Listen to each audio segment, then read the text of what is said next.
25শে ফেব্রুয়ারি 2009 সংঘটিত হয়েছিল পৃথিবীর জঘন্যতম বর্বরচিত হত্যাকাণ্ড।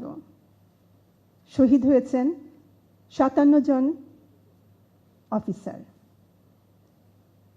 আর তাদের পরিবার এক্সপেরিয়েন্স করেছিলেন অমানবিক, অবর্ণনীয় অত্যাচার,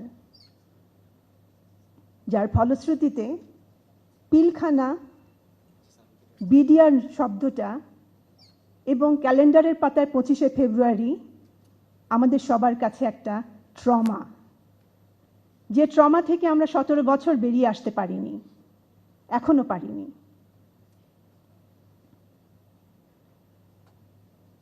25শে ফেব্রুয়ারি তারিখে সালেকে নিয়ে আমার কোনো স্মৃতি নাই। আপনারা জানেন আমার শাশুড়ি অসুস্থতার কারণে আমি আমার শাশুড়ির সাথেই থাকতাম, উইকেন্ডসে যেতাম পিলখানায়। 24 তারিখ সালের সাথে আমাদের শেষ ডিনার করেছিলাম আমরা স্টার কাবাব, ধানমন্ডি স্টার কাবাবে, ওর প্রিয় কাচ্চি দিয়ে।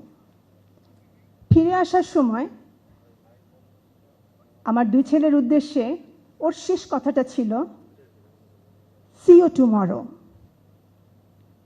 How beautiful words, right? Do you know, no one can even imagine এই শব্দগুলোর ওজন কত ভারী হতে পারে। see you tomorrow 3টা শব্দ, প্রচন্ড রকমের ভারী এই শব্দ 3টা। বিগত 17 বছর আমি আমার 2 ছেলে এই শব্দ 3টা শব্দ, ভারী শব্দ আমরা বহন করে আসছি। And we will carry this weight till our death. একজন অফিসার শপথ গ্রহণ করেন, জলে, স্থলে, অন্তরিক্ষে দেশের প্রয়োজনে যুদ্ধে যেতে পিছপা হবে না, প্রয়োজনে মৃত্যুবরণ করবে। এই 57 অফিসার তাদের শপথ রেখেছেন, জীবন দিয়ে তাদের শপথ রক্ষা করেছেন, এবং তাদের পরিবারের অংশ হিসেবে এই বিগত 17 বছর আমরা যুদ্ধ করে গিয়েছি, ঘরে বাইরে প্রতিটা জায়গায়। ঘরে যুদ্ধ করেছি একা হাতে কিভাবে সন্তান পালন করব, বাইরে যুদ্ধ করেছি নিজের অস্তিত্বকে টিকিয়ে রাখার জন্য, কিভাবে মাথা উঁচু করে সমাজে প্রতিষ্ঠিত করব নিজেকে। যুদ্ধ করেছি এই বর্বরচিত হত্যাকাণ্ডের বিচারের দাবিতে। আমরা বলতে আমরা 57 পরিবার, বাট আমরা এটাকে একটা পরিবার বলি, শহীদ পরিবার।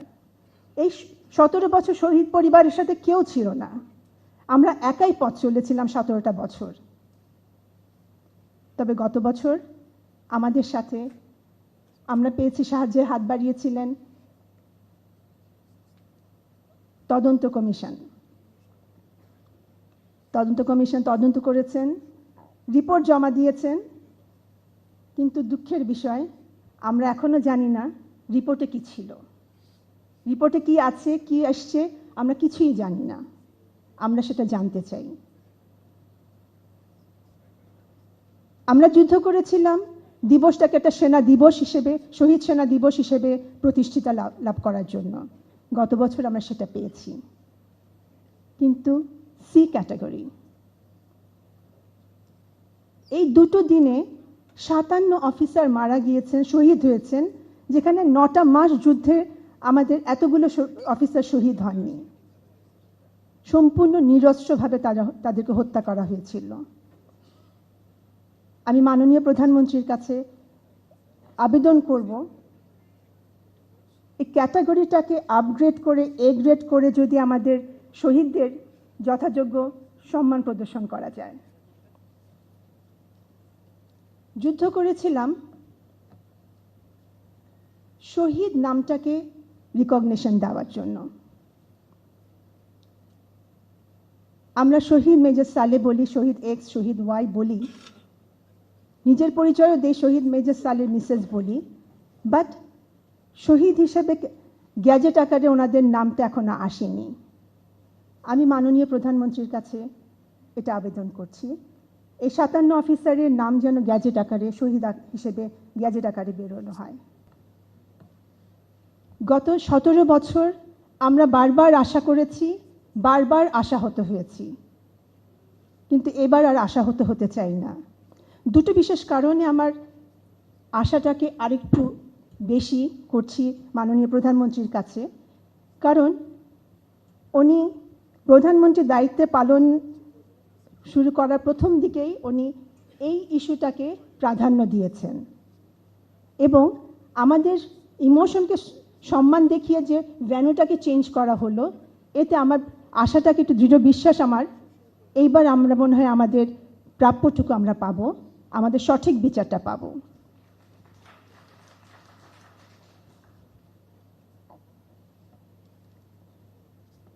সবশেষে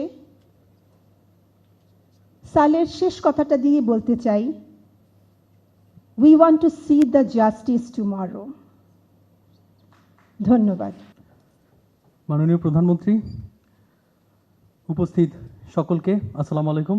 আমি অ্যাডভোকেট সাকিব রহমান, আমি শহীদ কর্নেল ক্ষুদ্র তেলাহীর সন্তান। মাননীয় প্রধানমন্ত্রী, আমরা যারা শহীদ পরিবারের সদস্য, আমরা এই বিচারের আশায়, বিচারের কাছাকাছি যতটুকু, ইনসাফের কাছাকাছি যাওয়া গিয়েছে, এই লড়াইয়ের কাছাকাছি যতটুকু যাওয়া গিয়েছে, সেই বিষয়টি নিয়ে আমি আপনাকে একটু ব্রিফ করতে চাই। এবং আমি 5 আগস্টের পর থেকেই শুরু করি। 5 আগস্টের পরে প্রথমবারের মতো 17 আগস্ট আমরা প্রথম প্রেস কনফারেন্স করি এবং সেই প্রেস কনফারেন্সে আমরা আমাদের যে সমস্ত দাবি দেওয়া সেগুলো পেশ করি এবং আমাদের দাবিগুলোর মধ্যে মূলত দুটো ছিল। একটা হচ্ছে শহীদ সেনা দিবসকে ঘোষণা করা এবং আরেকটা হচ্ছে গিয়ে বিচার। আমরা অত্যন্ত ধন্যবাদ আমি জানাতে চাই জেনারেল ওয়াকার আঙ্কেলকে। ওনার কাছে আমরা যখন দেখলাম যে একেবারেই এই দিবসটা ঘোষণা করা হচ্ছে না, গত ফেব্রুয়ারিতে আমরা গিয়েছি এবং গিয়ে বললাম যে আঙ্কেল, এটি আমাদেরকে করে দিতে হবে, আপনি অনুরোধ করেন, যাকেই পারেন না কেন অনুরোধ করেন, এবং এই দিবসটি ঘোষণা হয়েছে এবং আপনাকে অনেক ধন্যবাদ জেনারেল ওয়াকার। বিচারের বেলায় যেটা হয়েছে সেটা হচ্ছে আমাদের কথা প্রথমে শোনা হচ্ছিল না, পরবর্তীতে আমরা আরেকটা প্রেস কনফারেন্স করি এবং আমরা বলি যে আমরা কিন্তু কোর্টে যেতে বাধ্য হব। এবং মাননীয় প্রধানমন্ত্রী, একটা সময় গিয়ে আমরা আন্তর্জাতিক অপরাধ ট্রাইব্যুনালে গিয়ে আমরা একটি অভিযোগ দায়ের করি এবং অভিযোগটি দায়ের করা হয় মূলত যে সমস্ত সিভিলিয়ান পলিটিক্যাল নেতা ছিল তাদের নামে এবং দুঃখজনক হলেও মিলিটারির অনেকের নামে। এবং তারপরে তখন আমরা নিশ্চিত ছিলাম না যে তদন্ত কমিশন কি গঠন করা হবে কি না। পরবর্তীতে জনগণের দাবিতে তদন্ত কমিশনটা গঠন করা হয়েছে এবং তারা 4 বার এর এক্সটেনশন করেছে এবং 4 বার এক্সটেনশন করে আপনি জেনে খুশি হবেন যে নভেম্বরের 30 তারিখে সেই তদন্ত কমিশন তাদের রিপোর্ট প্রদান করেছে। তবে মাননীয় প্রধানমন্ত্রী, আমাদের আপনার কাছে এতটুকুই অনুরোধ থাকবে যেন কিনা সেই রিপোর্টে যেই সমস্ত ব্যক্তিবর্গকে ইমপ্লিকেট করা হয়েছে, তারা সিভিলিয়ান হোক অথবা মিলিটারি হোক, তাদেরকে দ্রুত যেন বিচারের আওতায় নিয়ে আসা হয়। মাননীয় প্রধানমন্ত্রী, সালে আন্টি ইতিমধ্যে বলে গেছেন যে আমাদের একটি দিবস দেয়া হয়েছে, তবে এটিকে যেন এই ক্যাটাগরি করা হয়, এতে আমরা অত্যন্ত সম্মানিত বোধ করব এবং আমি মনে করি যে আমাদের বাবারা, তাদের আত্মা শান্তি পাবে। মাননীয় প্রধানমন্ত্রী, আমি আপনাকে ধন্যবাদ দিয়ে আর ছোট করব না, কারণ এই প্রথমবারের মতো 17 বছরে একজন প্রধানমন্ত্রী এবং একজন রাষ্ট্রপতি আমাদের বাবাকে সম্মান দিতে গিয়েছে। অনেক অনেক ধন্যবাদ মাননীয় প্রধানমন্ত্রী। মাননীয় প্রধানমন্ত্রী, অবশেষে আমি একটা কথা বলতে চাই, আমরা যারা শহীদ পরিবারবর্গ, আমরা এই পুরো জার্নিটার মধ্যে আমরা আমরা বিভিন্নভাবে নির্যাতনের শিকার হয়েছি, আমাদেরকে বিভিন্নভাবে থ্রেট করা হয়েছে, আমরা বিভিন্নভাবে বিভিন্ন মহল থেকে, বিভিন্ন ইউটিউবারদের কাছ থেকে এতটা খারাপ কথা, এতটা কুরুচিপূর্ণ কথা, এতটা কুৎসিত কথাবার্তা আমাদের উপরে, আমাদের মা বাবার উপরে বলা হয়েছে যে সেটা আনইম্যাজিনেবল। তবে এই পর্যায়ে আমরা যেহেতু এসছি, আমরা মনে করি যে 95% কাজ শেষ, কেবলমাত্র 5% এই রিপোর্টের সকলকে যেন বিচারের আওতায় নিয়ে আসা হয়। মাননীয় প্রধানমন্ত্রী, অবশেষে আমি বলতে চাই, আমাদের শহীদ পরিবারের 5 জন হিরো আছে। মাননীয় প্রধানমন্ত্রী, ওনাদের কথা না বললে এটা ভুল হবে। এই 5 জন হিরো, আমাদের 5 জন কমান্ডো। আঙ্কেল, ভাইয়া, আপনারা কি একটু দাঁড়াবেন? Captain Subail, captain Rajib, captain Fuad এবং ক্যাপ্টেন রেজাউল। মাননীয় প্রধানমন্ত্রী, এনারা হচ্ছে গিয়ে সেই অফিসার যারা কিনা আমাদের বাবাদের রক্তের সাথে বেইমানি করে নাই। ধন্যবাদ, ধন্যবাদ মাননীয় প্রধানমন্ত্রী।